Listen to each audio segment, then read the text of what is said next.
Bismillahirrahmanirrahim. Assalamualaikum warahmatullahi wabarakatuh. Perkenalkan, saya Anung Hasanah, dosen Magister Manajemen Pendidikan Universitas Ahmad Dahlan. Salah satu mata kuliah yang saya ampu di MPUAD adalah mata kuliah Best Practice Kepemimpinan Sekolah. Mata kuliah ini merupakan mata kuliah pilihan bagi mahasiswa Magister Manajemen Pendidikan pada semester 3. Mata kuliah Best Practice Kepemimpinan Sekolah adalah mata kuliah yang mempromosikan praktek kepemimpinan yang memotivasi, melibatkan, dan memberikan hasil terukur dalam mengembangkan mutu pendidikan dalam konteks nasional maupun global. Mata kuliah ini berusaha mengembangkan kemampuan mahasiswa sebagai calon pemimpin di lembaga pendidikan agar dapat membaca dan menginterpretasi data sehingga dapat menemukan esensi dari setiap strategi kepemimpinan yang telah terbukti berhasil di berbagai situasi. Kegiatan perkuliahan Best Practice Kepemimpinan Sekolah dilaksanakan secara interaktif, holistik, integratif, saintifik, kontekstual, tematik, efektif, kolaboratif, dan berpusat pada mahasiswa. Dalam 2 tahun terakhir, mata kuliah Best Practice Kepemimpinan Sekolah di MP dilaksanakan dengan menggunakan pembelajaran berbasis riset, baik riset empiris maupun riset berupa sistematis literatur review. Dalam mata kuliah ini, para mahasiswa dipicu untuk meneliti, menyusun, menyebarluaskan, dan mempromosikan praktik kepemimpinan sekolah terbaik dengan tujuan meningkatkan kesempatan pendidikan yang berkualitas bagi semua anak, serta pendidikan yang berdampak pada perkembangan potensi siswa secara optimal.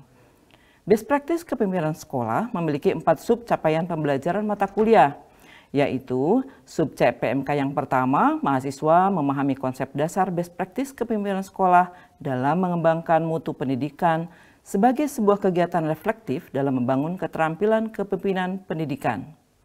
Sub CPMK yang kedua, mahasiswa memiliki pandangan yang holistik terkait pentingnya kepemimpinan sekolah dalam menyikapi perkembangan kebijakan pendidikan di Indonesia teraktual.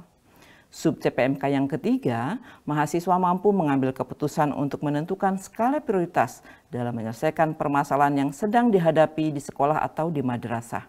Dan yang terakhir, sub CPMK yang keempat, mahasiswa mengkaji implikasi kepemimpinan sekolah yang efektif dan berdampak pada praktik yang baik yang dijalankan di lembaga-lembaga pendidikan dalam konteks budaya global. Sumber referensi utama dalam mata kuliah ini adalah tulisannya Des Raffines dengan judul The School Leadership Playbook, karyanya yang diproduksi oleh Joseph Bass. Kemudian ada salah satu karya hasil penelitian saya dan mahasiswa, yaitu pengembangan keterampilan kepemimpinan mahasiswa melalui pembelajaran berbasis proyek. Mata kuliah ini menilai kognisi, sikap maupun keterampilan secara seimbang dengan menerapkan berbagai strategi, baik pengamatan proses, tes pengetahuan, portofolio, serta penilaian diri yang dilakukan pada akhir semester. Mata kuliah ini telah menghasilkan karya-karya ilmiah mahasiswa, baik berupa publikasi artikel di jurnal terakreditasi SINTA, HKI, maupun laporan kegiatan penelitian yang tidak dipublikasikan. Selanjutnya, saya akan menyajikan salah satu rekaman video pembelajaran dengan menggunakan pembelajaran berbasis riset pada mata kuliah Best Practice Kepemimpinan. Selamat menyaksikan dan terima kasih. Assalamualaikum warahmatullahi wabarakatuh. Assalamualaikum warahmatullahi wabarakatuh. Alhamdulillah ya teman-teman, hari ini kita bisa bertemu kembali dalam mata kuliah Best Practice Kepemimpinan ya. Sebelum kita mulai perkuliahan, mari kita berdoa sejenak supaya perkuliahan kita lancar ya. Berdoa dipersilakan. Bismillahirrahmanirrahim. Cukup. Oke, ini adalah pertemuan kelima ya. Pertemuan kelima. Saya harap teman-teman masih ingat di pertemuan pertama sampai keempat kita sudah mengasah pengetahuan tentang konsep dasar best practice kepemimpinan ya. Saya ingin mencoba apakah teman-teman masih ingat kepemimpinan itu dasarnya apa sih? Kepemimpinan itu apa?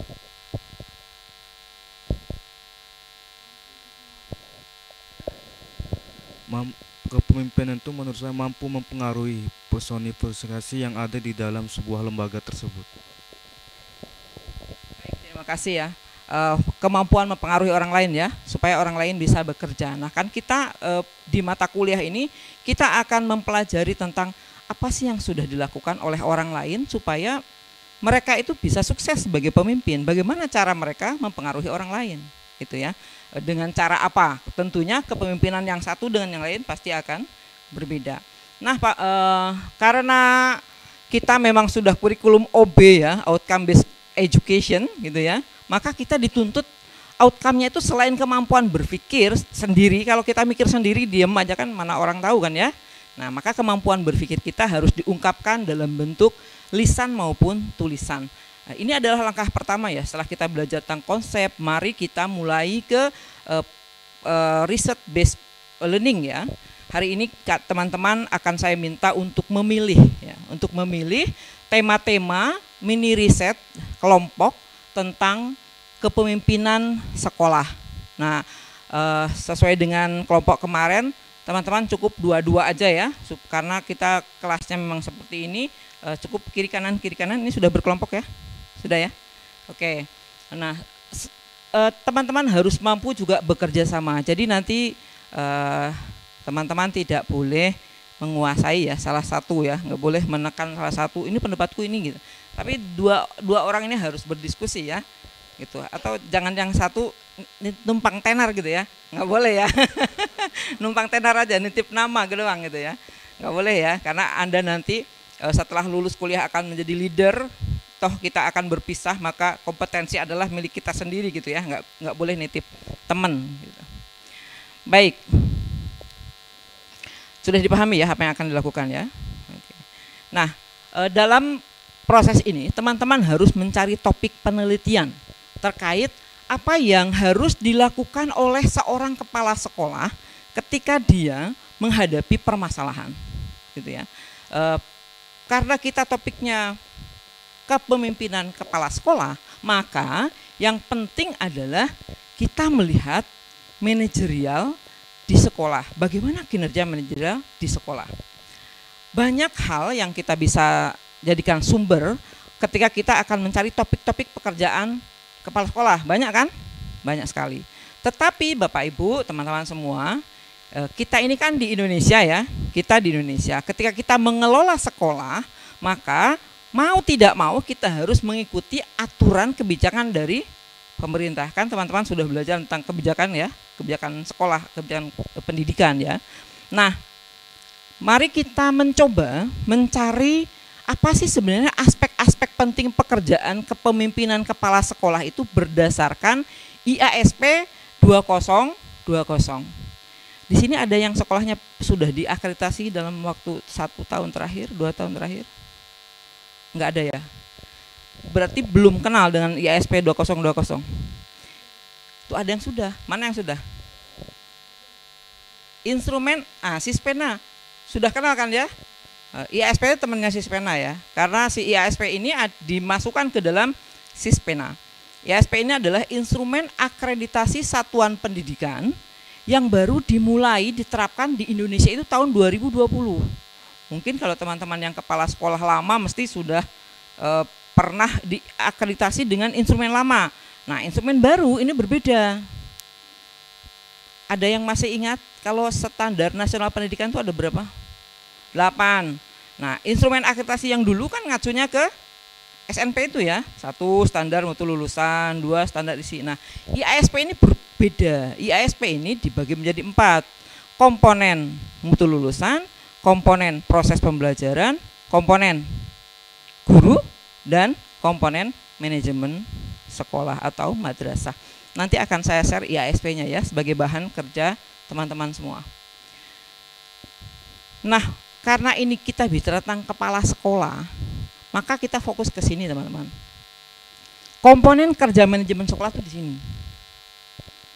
Ada pencapaian visi misi, kompetensi kepala sekolah sampai bawah ya, pengelolaan kesiswaan. Hampir sama ya dengan apa yang selalu dibicarakan di mata kuliah apa? Manajemen bidang garapan gitu ya. Ya? Iya. Kenapa tawa-tawa? Oh, seneng, bahagia kan? Itulah udah lulus kan? Ya. Alhamdulillah. Baik. Jadi saya yakin teman-teman ingat betul di dalam manajemen bidang garapan apa yang dikelola oleh manajemen pendidikan. Ya ini salah satunya. Ada bagaimana kita bicara tentang leadership kepala sekolah. Bagaimana seorang kepala sekolah mengembangkan apa?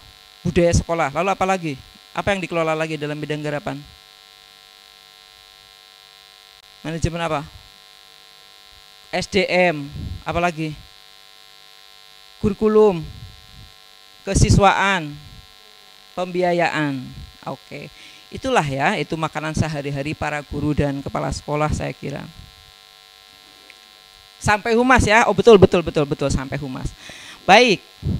Ini adalah komponen keempat dalam instrumen akreditasi sekolah. Bahwa menurut penilaian pemerintah melalui Ban SM, sekolah di Indonesia itu setidaknya manajemennya mampu menjamin ini. Pertama, mencapai visi misi. Kedua, dia harus punya kompetensi. Kompetensi kepala sekolah. Apa kompetensi kepala sekolah? Ini ada kepala sekolah kan di sini?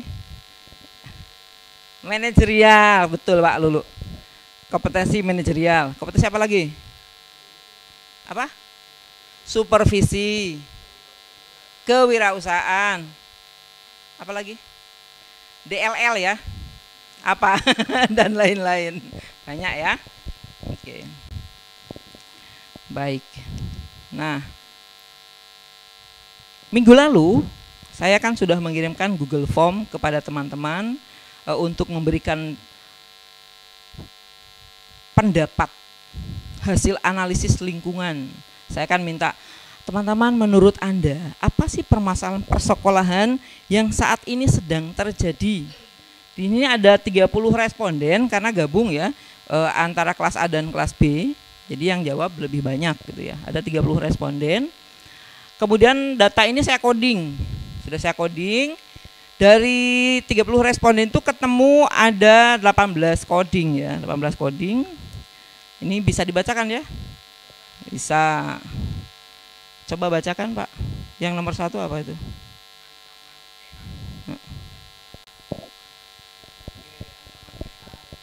Yang kedua apa Pak? Situs internet yang kurang bermoral bagi siswa. Di sekolah masih terjadi bullying. Dan seterusnya. Sudah bisa baca semua kan ya. Ini hasil teman-teman semua. Ini pendapat yang panjang. Kalau masih ditanyakan jawabnya panjang. Nah, codingnya ini ada ketidakseimbangan mutu pendidikan antar wilayah. Kemudian kesulitan sekolah dan stakeholder dalam memahami kebijakan kurikulum merdeka katanya. Gitu. Lalu ada lagi kepemimpinan guru dalam pembelajaran masih rendah. Nah ini yang selanjutnya, yang slide selanjutnya ada mismatch lulusan dengan dunia kerja. Pasti ini yang dibicarakan mana ini? SMK ya, SMK. Pendapatan guru rendah. Ada yang mengatakan rendahnya kepemimpinan instruksional kepala sekolah. Lalu ada yang mengatakan rendahnya mutu pendidikan. Nah ini dari permasalahan-permasalahan yang sudah teman-teman identifikasi. Sekarang saya meminta kepada Anda secara berkelompok untuk memilih. Ya, kelompok Anda mau pilihlah salah satu topik soal atau masalah yang sudah diidentifikasi tadi. Permasalahannya akan saya share di grup WA ya, biar nggak sulit milih ya, biar nggak sulit milihnya ya. Pertama, kelompoknya di sini dua-dua kan ya, tidak ada yang 3 kan? Oke, 2 semua. Lalu silakan Anda bekerja dalam kelompok, ya mungkin nggak usah lama-lama ya, cukup sekitar 5 menit atau 7 menit. Anda bersepakat ya, mau meneliti tentang apa? Kemudian setelah bersepakat meneliti, teman-teman perlu melakukan kajian, karena ini begini lihat, misalnya ada yang memilih pengelolaan dana BOS. Dana BOS ini berarti masuknya ke pengelolaan bidang pembiayaan. Sudah paham ya? Oke, itulah enak yang ngajar S2 ya. Sudah pinter-pinter ya. Alhamdulillah. Jadi teman-teman setelah memilih, teman-teman harus memasukkan ke dalam IASP tadi masuk ke dalam kelompok apa? Dalam aspek kinerja kepala sekolah di instrumen akreditasi sekolah. Setelah itu tolong cari di internet. Ini internetnya hidup semua kan? Nah, cari di internet tentang konsep dasarnya, karena kalau kita meneliti nggak tahu konsep dasarnya bingung. Misalnya contoh kalau ada mahasiswa yang memilih soal nomor ini, misalnya rendahnya minat baca siswa dan guru misalnya. Berarti ada konsep apa di situ? Rendahnya minat baca siswa dan guru, ada konsep apa di situ? Oke, konsep minat, betul, konsep minat. Konsep apa lagi? Itu ada orangnya, siapa itu? Siswa dan guru, mereka punya peran yang berbeda kan? Nah, oke. Berarti Anda silahkan mencari setidaknya identifikasi apa sih yang dimaksud dengan konsep yang ada di dalam permasalahan yang Bapak Ibu pilih. Paham perintahnya? Oke, silakan mulai dikerjakan sekarang. Oke, sudah selesai Bapak Ibu? Baik, siapa yang akan duluan presentasi? Di situ aja ya, atau mau ke depan? Atau di situ aja ya, di tempat duduk aja. Sebutkan nama ya, lalu apa yang dipilih gitu ya. Silakan, siapa yang mau duluan?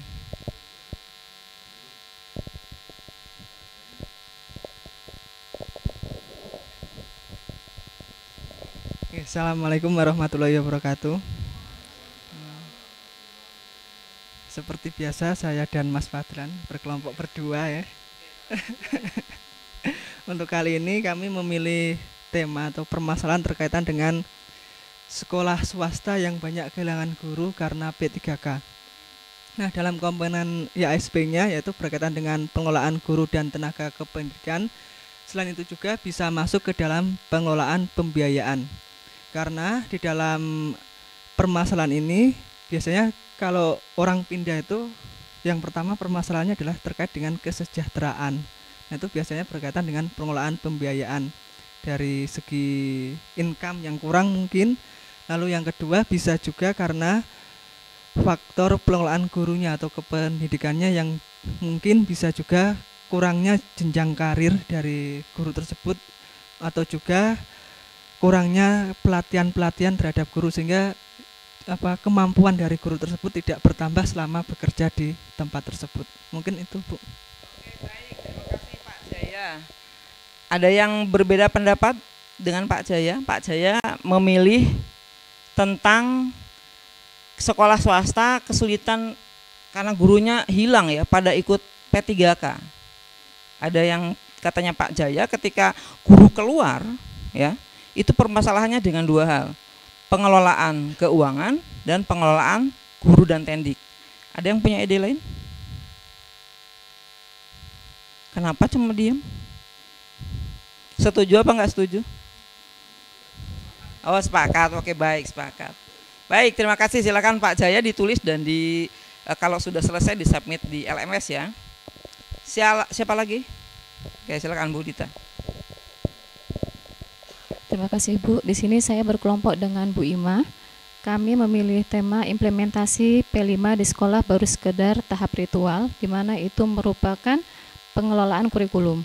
Di sini kami melihat bahwa selama ini implementasi P5 itu, proyek penguatan profil pelajar Pancasila itu belum mencapai tujuan yang telah ditentukan oleh pemerintah, di mana tujuannya yaitu agar anak-anak itu memiliki karakter profil pelajar Pancasila, di mana di dalam pelaksanaan kegiatan pembelajarannya dimasukkan dalam kegiatan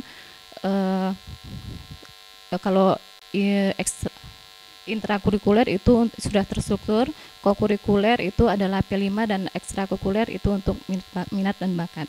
Nah, yang ini masuknya ke kokurikuler gitu Bu. Nah, di sini kami melihat bahwa pelaksanaannya di sekolah-sekolah baru hanya sekedar ritual pelaksanaan lalu didokumentasi sudah gitu Bu. Sedangkan untuk pelaksanaannya sendiri belum ada tahap-tahapan yang memang sudah ditentukan oleh pemerintah, seperti tahapan dari pengenalan, kontekstual, lalu ada aksi nyata hingga nanti ke evaluasi dan refleksi. Sehingga memang untuk pelaksanaannya memang dari jam 20 sampai 30 JP totalnya dari P5 itu yang dipotong dari kegiatan full JP itu memang seharusnya memang untuk kegiatan P5. Namun oleh guru-guru di sekolah itu belum dilaksanakan secara maksimal dan baru sekedar ritual. Itu dari kami, Bu. Terima kasih. Baik, terima kasih Bu Dita. Kata Bu Dita ini bagian pengolahan kurikulum. Apakah betul kurikulum saja? Mungkin ada yang lain? Tadi Bu Dita nyebut-nyebut budaya ya, budaya sekolah. Satu lagi yang disebut pengelolaan guru dan tendik.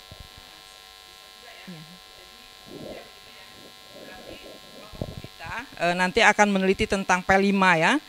Fokusnya ke pengelolaan kurikulum dan juga pengelolaan guru dan tendik, karena kalau pembelajaran ini kan kaitannya dengan guru ya. Oke, terima kasih Bu Dita. Catat ya, kalau udah selesai silakan disubmit di LMS. Siapa lagi yang mau presentasi? Mana? Oke, silakan Pak Lulu. Karena Pak Lulu di belakang, bisakah ke depan? Wah, terima kasih atas waktunya. Assalamualaikum warahmatullahi wabarakatuh. Ya, teman-teman semua, saya Pak Lulu dan Mas Afif Abdurrahman memilih tema guru belum paham IKM. Ya, belum paham IKM. Karena saat ini yang sedang yang sedang topik-topik yang masih banyak diperbincangkan itu berkaitan dengan implementasi kurikulum Merdeka. Ya, jadi ini berkaitan dengan beberapa pengalaman kami berbagi praktek baik tentang pelaksanaan kurikulum Merdeka, karena kami berkesempatan menjadi sekolah penggerak angkatan pertama. Nah, dalam berpraktek baik itu, ketika menjadi narasumber, banyak sekolah-sekolah itu yang pengen potong kompas saja. Administrasinya Pak, filenya Pak, ya, gampang itu nanti filenya gampang, ya minta file seperti apa gampang. Jadi kalau sebenarnya dalam implementasi kurikulum Merdeka ini kan paradigma yang harus diubah itu ya. Sebenarnya paradigma bagaimana kita mengelola pembelajaran itu berawal dari kondisi awalnya peserta didik seperti apa ya. Kemudian di situ kan ada proses asesmen diagnostik, kemudian ada asesmen formatif dan sumatif dan seterusnya. Itu mereka pengennya potong kompas gitu aja. Nah, makanya ini menarik bagi kami untuk didiskusikan. Kemudian ini terkait dengan ISP-nya berkaitan dengan pengelolaan kurikulum, pengelolaan guru dan tenaga kependidikan. Bisa jadi juga budaya sekolah, maksudnya budaya untuk belajar sepanjang hayat itu belum terbentuk di sekolah itu. Saya kira itu, Bu. Terima kasih atas waktunya. Assalamualaikum warahmatullahi wabarakatuh. Baik, terima kasih teman-teman. Tadi sudah ada kelompok Bu Dita, Pak Jaya, kelompok Pak Lulu, sudah 3 kelompok ya. Masih bisa nambah 1 lagi, masih ada waktu. Oke, Mas Lutfi, silakan. Baik, saya dari sini saja. Kelompok, iya betul, konstrennya banyak. Saya berkelompok dengan Bung Suheri. Kami mengambil tema kurikulum, dampak kurikulum yang terus berubah. Bagi kami, kurikulum yang terus berubah itu sebuah keniscayaan, karena memang tantangan kemudian juga kebutuhan dari kehidupan itu terus menerus berubah, sehingga kurikulum sebagai salah satu dasar dalam proses berpendidikan itu memang harus mengikuti, baik itu nanti mengikuti tantangan, kemudian juga mengikuti kebutuhan, atau juga mengikuti keterampilan-keterampilan tertentu yang harus dipecahkan dalam persoalan zaman tersebut.